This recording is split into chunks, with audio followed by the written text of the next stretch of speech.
Hi, these comments are for MK. This is Michael from BetterTOEFLScores.com, and I'm looking at the email that you sent me.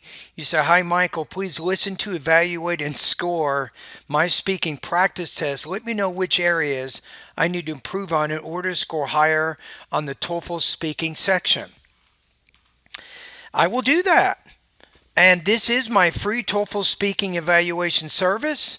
I do score one speaking practice test for free so you can know your level and you can have an idea of specific either pronunciation, grammar, vocabulary, or topic development issues that you need to work on, right? Okay, so let's take a look at, I have the independent speaking rubrics in front of me, and you're entering the question, if I remember correctly, here, hold on a minute. Let me put up my, yeah, this is better here. Okay, so you're entering the question here, if I remember correctly. What is better? Do you like studying in a group or do you like studying alone? That's a question you're answering right now. I think it's better to study with a group. I feel this way for several reasons. First, one can learn a lot more. Once I listen to the beginning, I've heard that so many times. I like studying with a group.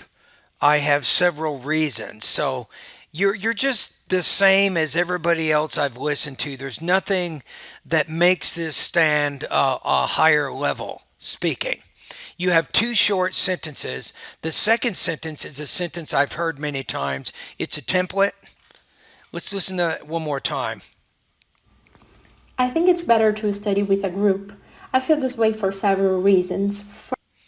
So notice two short, simple sentences. What does that do? That lowers the grade level of your speaking because the two sentences are so short. So that's the opposite of using what's called good control of basic and complex structures, right? You want to try to show some complex structures. That means sentences that are between 20 and 30 words. Those are going to create more complex structures than sentences that are between 5 and 10 words. First, one can learn a lot more while explaining to See, once you say one can learn, that removes you from the situation and you talk about things in a very generic sense. That's not a good strategy. Why not say, I can learn? Blah, blah, blah. Then give an example from your own personal experience to illustrate that point. others. For example, when I am with my colleagues, I usually describe them some concepts of the course, which helps me a lot to memorize and also review some ideas. Second, I think it's much more enjoyable to be more specific when I think it's much more enjoyable. What is more enjoyable? How about this? I think that studying with a group is much more enjoyable.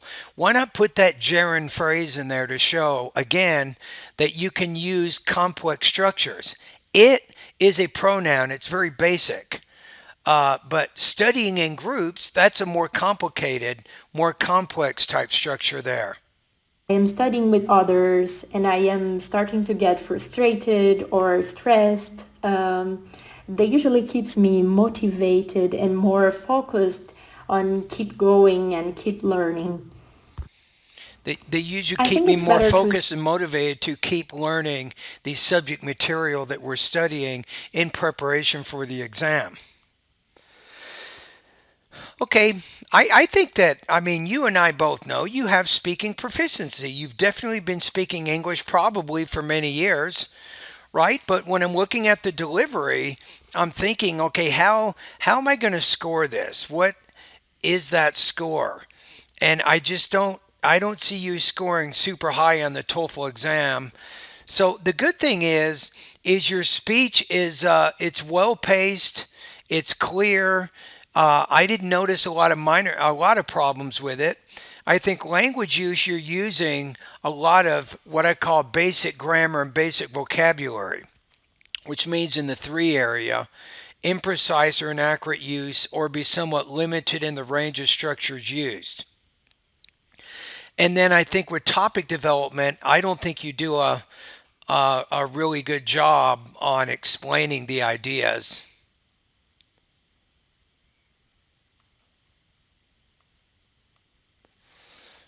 Give me a quick second here. Yeah, I'm thinking probably somewhat limited in the range of structures used.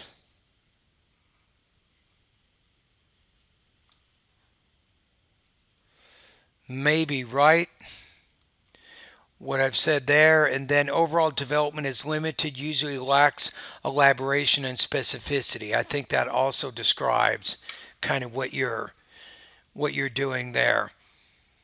Okay, so let's listen to it one more time. So I'm thinking right now, I'm comfortable putting you at 23, 3.0 out of 4, 23 points out of 30. I don't see you getting higher than that. That would be my impression.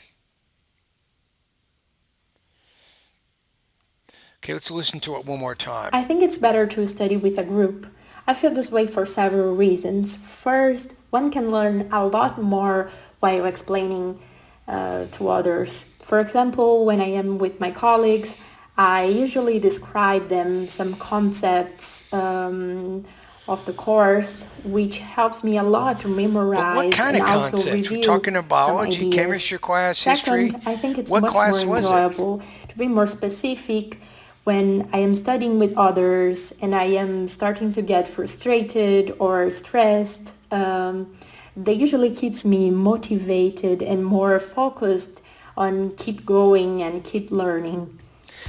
How about they keep me more focused to keep going and to keep learning. So I think you had a little bit of trouble at the end with, I think you could have used an infinitive plus a gerund to keep going, to continue learning.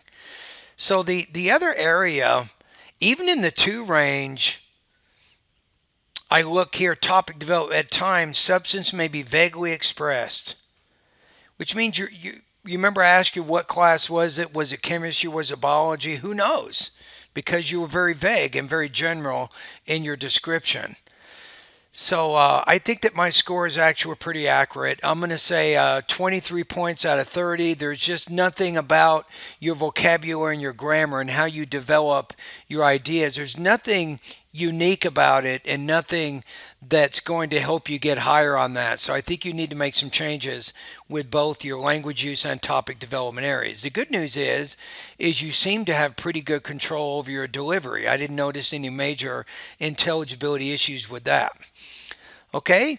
And if you're interested, if you like the feedback that I provided you, I recommend that you join my TOEFL speaking and writing feedback service. You can learn more about it by going to bettertoeflscores.com. Right at the top, you'll see a tab.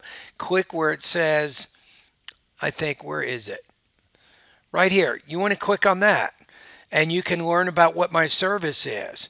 Now, what you might want to do also, what a lot of students will do is they enroll in my speaking and writing feedback service, right? That means you can do speaking and writing practice on a day-to-day basis, and I give you feedback.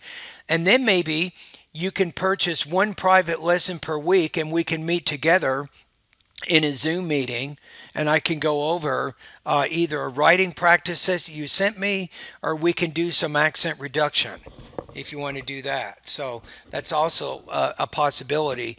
And right now I'm entering the summer season, which means I have a lot more time. For example, at California State University San Bernardino, I am teaching classes from 9 to noon, Monday through Thursday, and that's it. So I'm just working 3 hours a day at the university during the summer. So I have plenty of time for private lessons for my TOEFL students. And I do charge $50 an hour for the private lessons. The speaking and writing feedback service is not very expensive at all. I think it's like $45 a month for 30 days. And you can get speaking and writing feedback on a day-to-day basis. I mean, come on. That's practically free. All right, thank you.